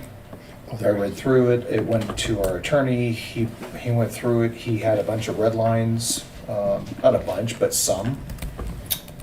It's David, so it's It's a bunch. David. There were. You're probably watching, David. I appreciate what you do, but it was probably a bunch. It's illegal. And some of them were glaring. One of his red lines was to clarify that if there's a problem, it would be heard in Spokane County, not in the state of Washington. So just some technical stuff. And anyway, so he did that, he sent it back to TD&H. TD&H approved and didn't have an issue with any of his changes. And then the only thing else that got added was the amendments. They're Part A, Part B after his signature. Those are largely required by the state and by the federal government. They address certain discrimination issues. The scope of work has to be in there. And this will become part of the approval by Ecology. When they approve the plan overall, they want to see this contract as part of that document. So Shit. A lot of legal, but nothing stands out. It's good to go right now. There's no red It's- flags or no. stamped. Good. We're dealing with, who's the, Steve TD&H, Marsh? Stephen Marsh. Okay, Steve, good. He didn't give us any cookies this year, did he? Christmas, yeah, there was We a- had yeah. stuff. I took home stuff. Yeah. I took home some cheese. I probably shouldn't say this, but I'm going to anyway. Our regular I'm just bi-weekly kidding. meeting that we had this morning, it's traditionally been just to discuss the water plant, but because he's got both sides, we incorporated this into it at the same meeting. In 20 minutes, we accomplished more than I think this whole thing has seen in the past 2.5 years. Awesome. That's good. So, Steve's good. so he's been working on this, even though he doesn't have a contract in hand, because there's no time to waste. So you need a motion to. We do. I move we accept Second. the WWT contract as written. Agreement Engineering Service. Okay. And who gave me a second? Okay. Jim. Thank you, Jim. Creighton's motion and Jim's Okay. second. Any further discussion? Good. Okay. All in favor of accepting the contract for the wastewater treatment plant engineering program, signify by saying aye. I. Any nays? Okay. Thank you, guys. They don't record those stipulations. So with that, we will not need to have our brief meeting on Friday Cool. morning. So, Yeah, cutting into our coffee time. Can't do that. I don't know if I Okay. got about 4 different things that are cutting into it this week. Sales of city-owned properties, that's kind of a holdover from the last time. I can simply give you an update on the discussion from last council meeting, if you would like. So, Sure. okay, Fire away. so the two specific properties that were addressed were, and we're gonna refer to it as the parking triangle at the school that the city owns and maintains. The other property was kitty corner or across the street from it, where it's adjacent to a private residence. Because the parking triangle, we could sell it to the school or offer it to the school exclusively because they're another public entity. But it would have to be sold to them at fair market value. So whatever is determined to be the fair market value of that patch of real estate, we could sell it to the school district and they could buy it. And why do we want, just for discussion, what's the push? Why do we want to sell that to the school? It had been brought up in the Makes past. no sense for us to own it. Yeah. I looked at it the other day, and you line up your right-of-way, your sidewalk right-of-way on, what would it be, First Street and Sherlock Street. And It's 23? about the size of this room is what Yeah. is actually the property. I don't think it's worth messing with. No, I agree. Well, and to back that up, I got about 3/4 of the way through a sentence and I was told categorically that the school district has zero interest. I'm sure they don't. I wonder who told you that. I'm sure they don't. So, I have not discussed this, so I did not have that side. so. This was on my no, own. I didn't even get to finish my sentence, so. I think it'd be okay. opening a can of worms we don't want to go down. Okay. Well, yeah, just by the time you take. So the other right-of-ways, piece of property, Yeah. the reality is the city owns it. If we were to sell it, we would have to put it on the open market. We would have to set a fair market value for it as well. And, you know, following guidelines for fair sale and all the rest of it, we would have to sell it. If somebody came in and offered something even more than what we set the fair market value was, we are obligated to sell it to them, which means that may or may not be the adjacent property owner.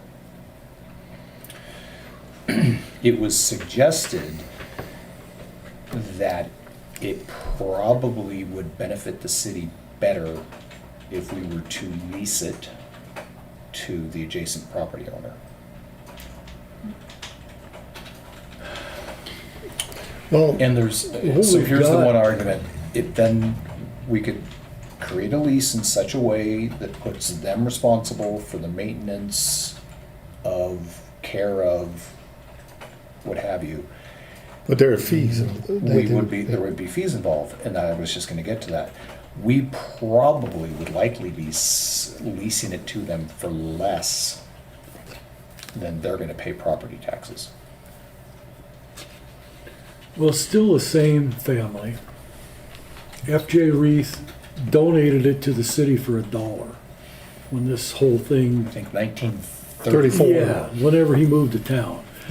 And I would like to see us, rather than, they've maintained that property forever. They're doing a better job of it now. I'd like to see it go right back to the fact that we lease it to them for what he charged us to donate it. Can we gift it to them? No, it's gifting a public fund. Is there a way? Is there such thing as us setting a property up to have a claim on it? Adverse possession, no. Municipalities. Can't do it are, within a minute. Okay. exempt from that. Because it was donated to us as a show of goodwill, is what it was, and then. Well, I Well, think we first of should all- just probably either leave it go or lease it to them for $1 and walk away. I think it was worth exploring cleaning up, but it sounds like every option is bad. So Well, we don't even know the value of it yet. there is no value to it. So, I mean, well, who's gonna buy it? To the point I'm trying to make here So if you, is, I'm not gonna do the math right A here, realtor. but I can tell you that there was a vacant piece of land on the other side of town that sold, I think it was 3 separate of that side's parcels for 17.5. So if you just took that, broke that down on a per square foot.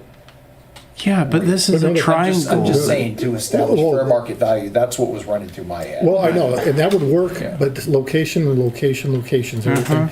And that up there is buildable, where Yeah. I don't see, unless you're homeless and you wanna put a tent there, I don't think it was explained to me through my connections and stuff. You get a realtor, it will suffice in establishing a fair market value, what people will buy it as or pay for it.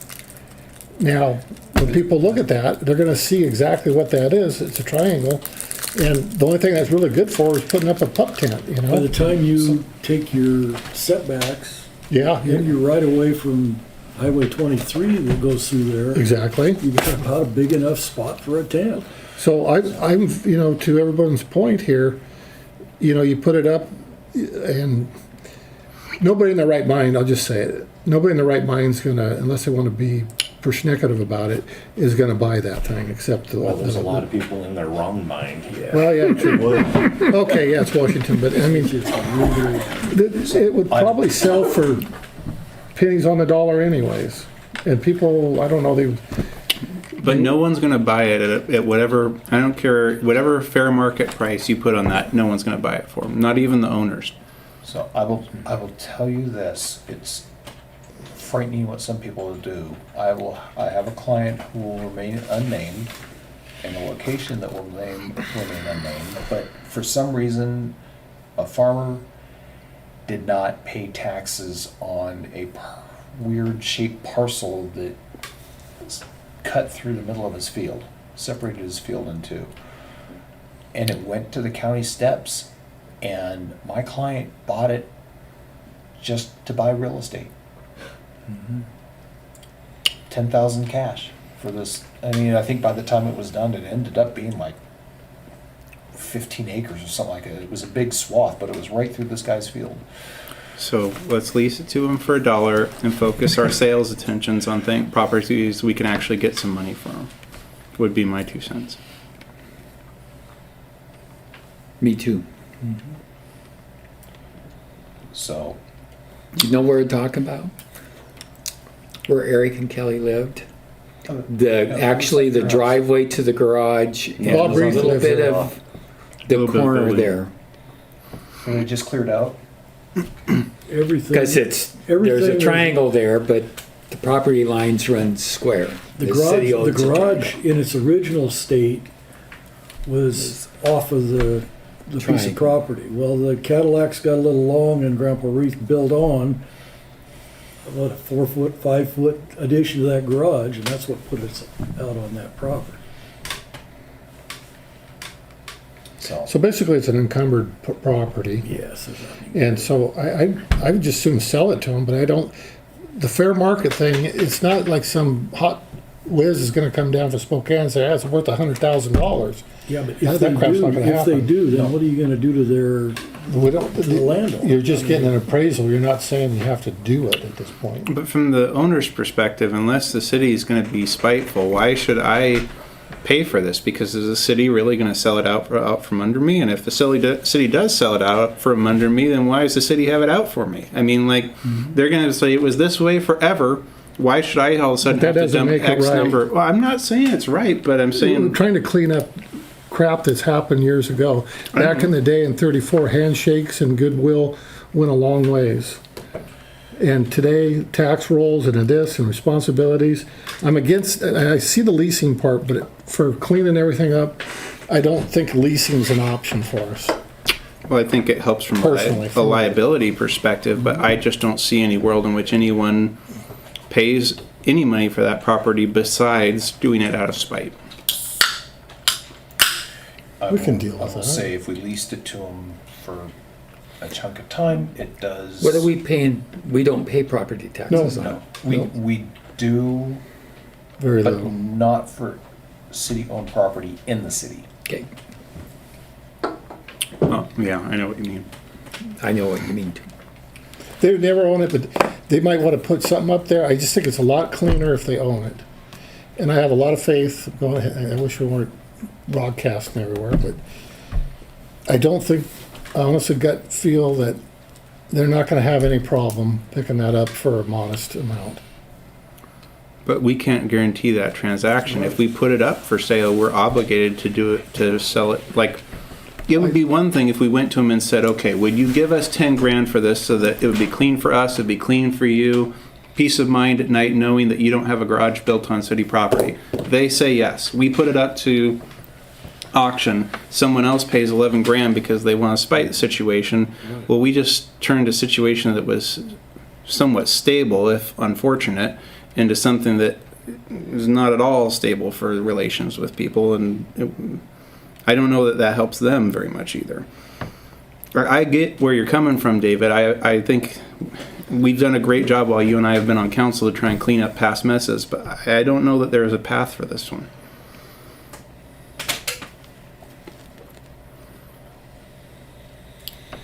Well, leasing, well, you can get creative, but this is a legal question I had, if I remember what it was, is, I know other auctions, you have the right to refuse any and all bids. But I don't think the city can. Do we have that option? Because I know bank foreclosure, stuff over there in at the county courthouse, I think they can say no, not enough.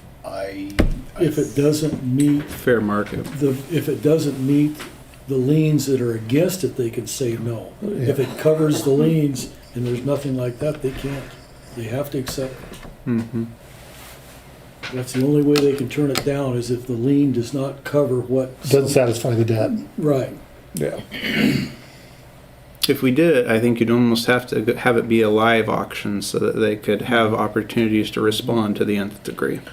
Yeah, I did not get into the mechanism of how it was sold, just what happens. Well, I know It Davin- goes to the highest bidder, whatever that is. I know Are Davenport. they went through interested this. in buying it?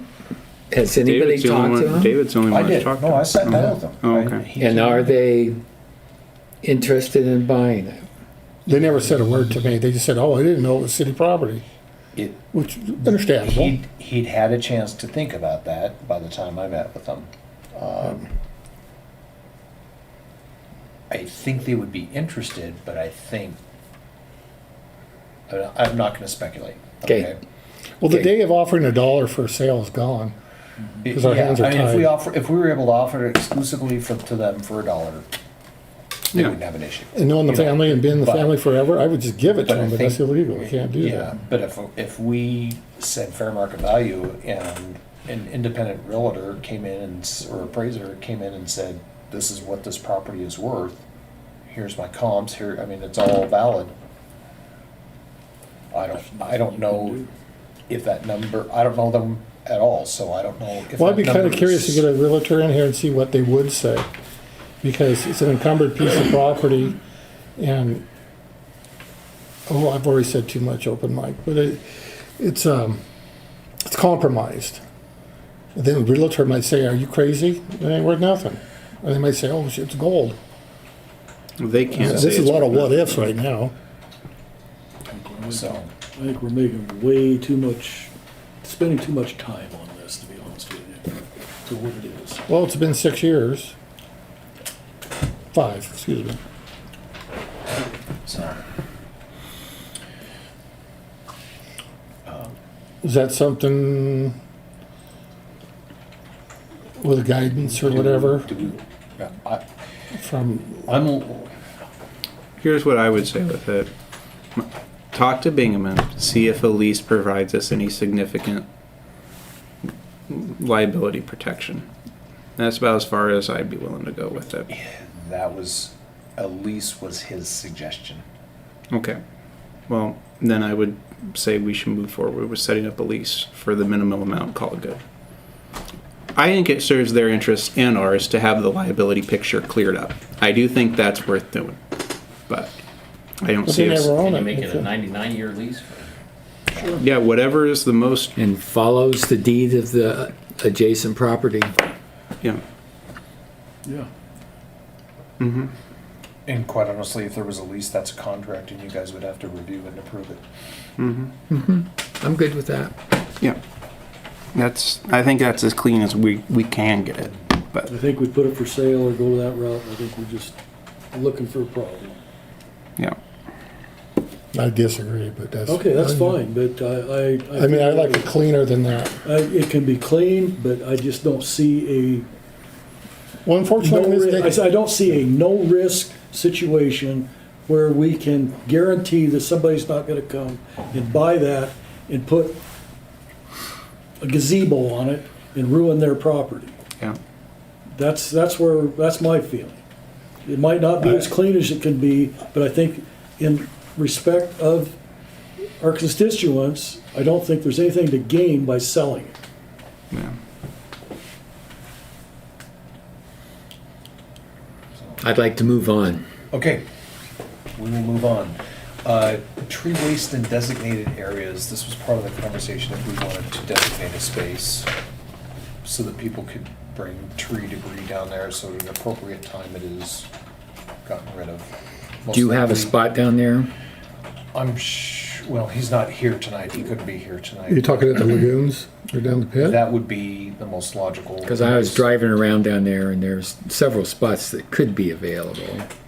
I would move to table this until Lance is present. Yeah, I would because too. this is more than just about a location. This would inherently involve time of who's going to inspect it and how, and that we need to coordinate on more than just where is it getting dumped. And we have an issue too where I would like to, well, I've already instructed him that that location down there with the gate open has recently been used for maybe some evening activities that weren't necessarily appropriate down there.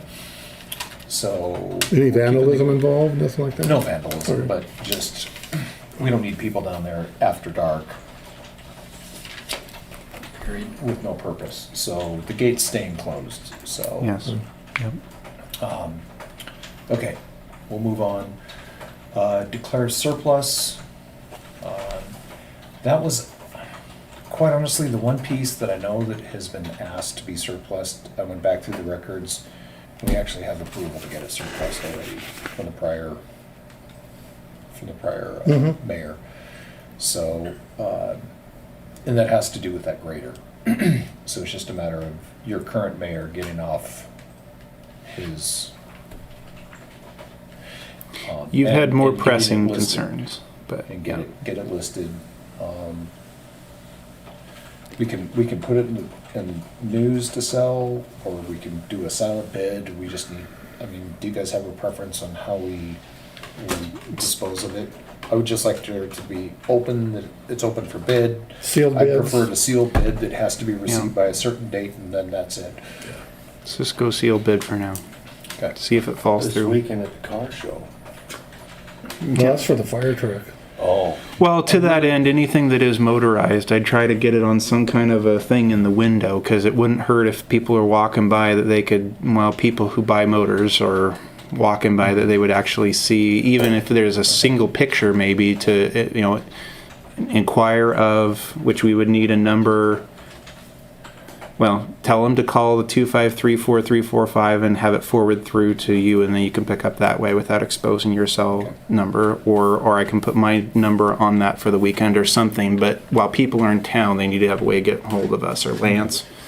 Do we state a minimum on that grader? No. Those were already, yeah, those already have approval for no minimum or set. So if someone according offers to- $5, it's gone. Yeah, better I've than- got a sealed bid in my desk. Okay. From the past that's still sealed. I have not opened it from the prior mayors, so I have no clue what that offer was, but we could just, The one thing do not surplus is that mower that's behind that tractor, Yeah, because 3-point mower. 3-point mower. I looked at it, it's fixable, and And Jim already mowed part of the city property with his mower, and he has to haul it back and forth from Spokane, so yeah, my mower I gotta borrow from my son. if he can get that fixed, he'll keep that mowed. How wide is that mower? I don't. Six. I don't- Yeah, 6 footer? I don't know which one you're talking about. It's behind that red tractor. Yeah. Okay, down there? Yeah, down It there. needs some repair, but it's something I can put back together. There was a zero turn that was here when I took the mayor's chair, but it promptly was a No, they're talking two-cylinder. about your three. This is a 3-point on This the is back of off a the tractor. back of a Pulled by a tractor. mower, tractor. By a Oh, regular okay. tractor. Oh, God, okay, that one, yes, yes, yes, yes, yes, And- okay. Yeah, I did I cleaned that up, I mowed it with that, and I sprayed it the other day, so I think things are starting to curl, and the noxious weeds we had in there should not That's how you seed, got so nice and tan. should not seed that side of town, I hope. Okay. Okay, moving on, consent agenda. I move we accept. Second. Okay, we have a first and a second to approve the consent agenda. Any discussion? I'd like it noted because, again, the council knows why, but it is always important for the council for us to be tracking the money market balance and the checking balance. The money market moved up by a couple $100, and the checking moved up by, let me pull that back up here. The checking number went up by about 20,000-ish, something like that. I guess Unless I'm wrong, Cassie, does that sound about right to you? Because I'm looking at this, the statements from last month's packet and this month's packet. And was this a quarterly dump? Because Or which one? some of the, don't we get some of our tax monies? Yeah, we just got a large check from taxes from the county, about $23,000. And that's quarterly. That, yes, that's not a, That's probably property taxes. that was Yeah, property because taxes. those are due April 30th, so that would make sense. Yeah. Right. So what I'm saying, I Yeah. guess, is that 20 grand surplus is a bit artificial Very much because so, we're, yeah. so we're holding even-ish so far is what I'm seeing. Ish. I got a question. What's the LPL financial account? That is, the city had a safekeeping account with US Bank to try to earn some money, and that was the account that it was moved to. It was like a long-term investment fund. So Okay. I get quarterly statements from them, so you'll get the quarterly statements when I get them.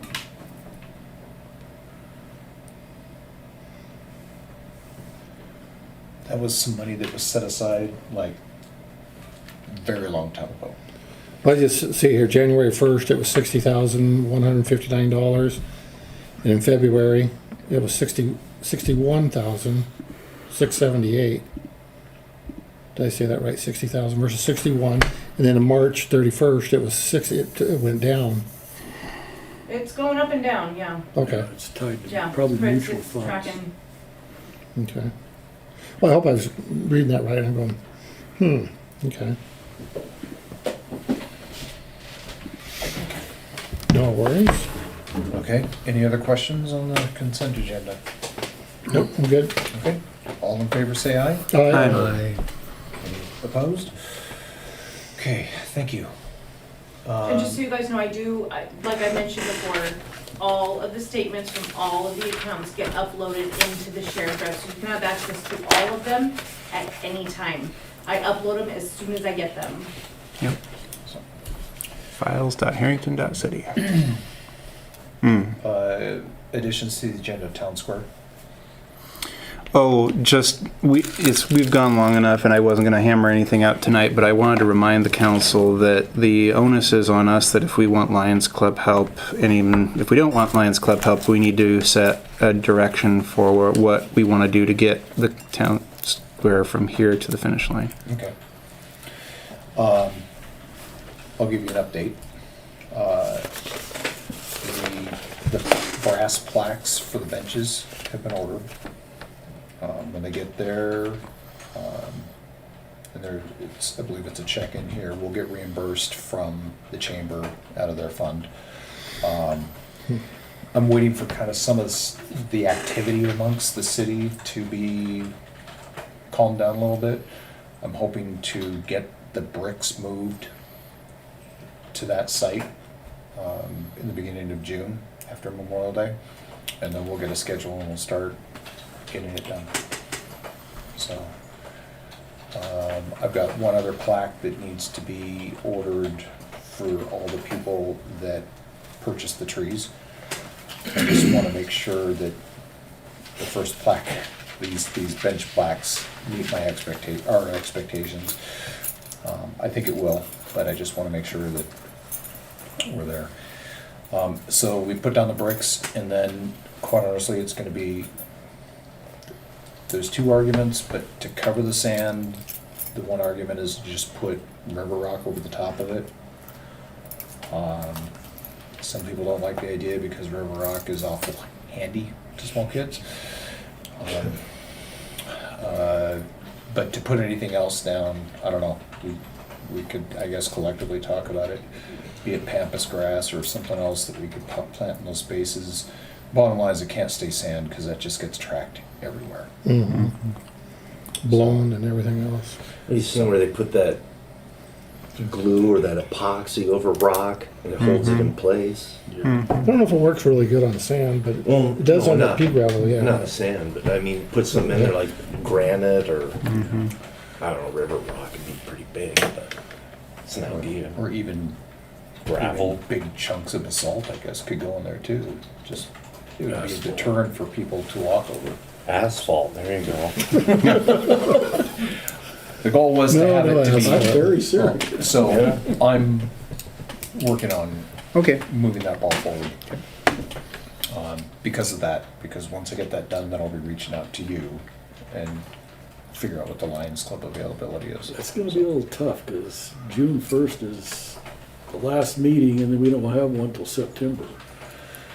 Oh my, okay. I can call people. I mean, we didn't do any physical projects this year. I would hope that we could try to make an attempt at doing something in the summer, even though that's not our optimal time.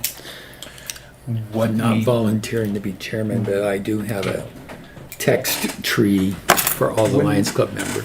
When we were doing it, when I was volunteering and helping up there do it, there was a lot of, we were doing it early in the morning on the weekend to, Yeah. get in and out before the sun really became a problem, so. I know a number of other community members that have expressed that they would continue to participate.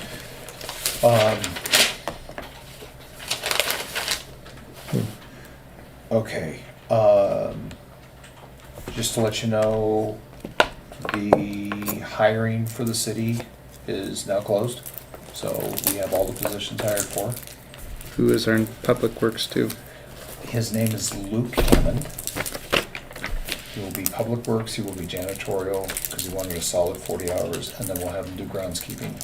So he'll be working hand in hand with Lance to do that. What are his qualifications? Quite honestly, they're more customer service oriented. Okay. So, not heavy into the nitty gritty, but I mean, he expressed a lot of willingness to get down and dirty. What rate did we agree on with him? $24.50, which was at the top of PW2. Okay. So, Was he the one that Okay. was helping Lance? no, Okay. no, that was temporary, just so we could get these streets cleaned before the deal. So, Is he under a probation period? yeah, there. I mean that The handbook that's the handbook dictates that. says I haven't read So, it. yeah. We have a meter reader. She starts next week. The second part of her job is, and if you haven't heard about it, I've said it before, but we are going to get once and for all an absolutely categorical, no questions asked, number of Sidewalks. connections into our water system. Oh, that too. Cool. So What's her name? her name is Becca Horn. So, shock and surprise, she has no experience reading meters. And none of these But- none of these new hires live in Harrington? Correct. Hey, Oh, well, I'm sorry. Yes, Well, not, yes. you're an oh, we automatic. just take you for granted. I've been here for 56 freaking years. You're, It's all right. It's unspoken. You're part of it. No respect. I don't have it. I have to reach out to him. The last point I was going to make in the mayor's comments is that be expecting to see a contract from Zero Emissions to review and approve. Zero Emissions got the solar contract to put Right. a solar I was power gonna talk- down at the That was wastewater what I was treatment gonna plant. bring up. Yes. So the quick and dirty of it is he got a grant to assist putting in the system. It will be for the benefit of powering up the wastewater treatment plant. Can we They- take a step back though, because not everyone might have the context that you and I know. So first of all, David Funk is the name that David came, talked to us and stuff, right? We applied for a grant. We were told that we didn't get it. Found out in the end that we did. So if this is all sounding like where did this come from, this is actually something that we were connected with and knew about, but then we shelved because we thought we didn't get it. So Yeah. sorry for the interruption. So, yeah, no, what happened is the paperwork for that kind of got lumped into for Harrington overall. And he didn't realize that that was something for the school and for us. So he missed it until he was going through and finishing the paperwork and all of a sudden it's like, oh crap, we've got this extra project here. So anyway, what happens when it's, and let me back up. I've already got him in touch with TD&H because whatever they're doing electrically is going to directly impact on how he designs and engineers what he's gonna do. Mm-hmm. So I'm staying out of that. I'm letting those two do their wizardry. When it's done, we will agree with him on what we are going to pay Zero Emissions per kilowatt, basically. So we'll buy the solar powered electricity from him that will be much cheaper than Avista. We're not gonna escape Avista entirely. There's gonna be evenings, there's gonna be snowy days, there's gonna be times over the next 10 years where the solar power will not necessarily generate everything we need. But it is an opportunity to severely cut our electricity costs there. Down there at the plant. Down there, specifically at the wastewater treatment plant. And Cassie was generous enough to share with me that, if you guys didn't see it, Avista put out a flyer where they've applied for yet another increase. Mm-hmm. Oh, Well, they're lovely. always applying for increases. It looks like, I don't know if it's already been approved, but it looks like it's between 5 and 10% in July, but they were already asking for a revenue change in October 1st of another 3%. Mm-hmm. It's gonna get painful, my friends. And by the way, this is not gonna be a years-long project. He is planning on having this done this year. So, How many panels again? it's not totally engineered yet, because Okay. he doesn't know. He based his original bid based on what we were using, but now with the modifications being down there, our consumption is gonna be different.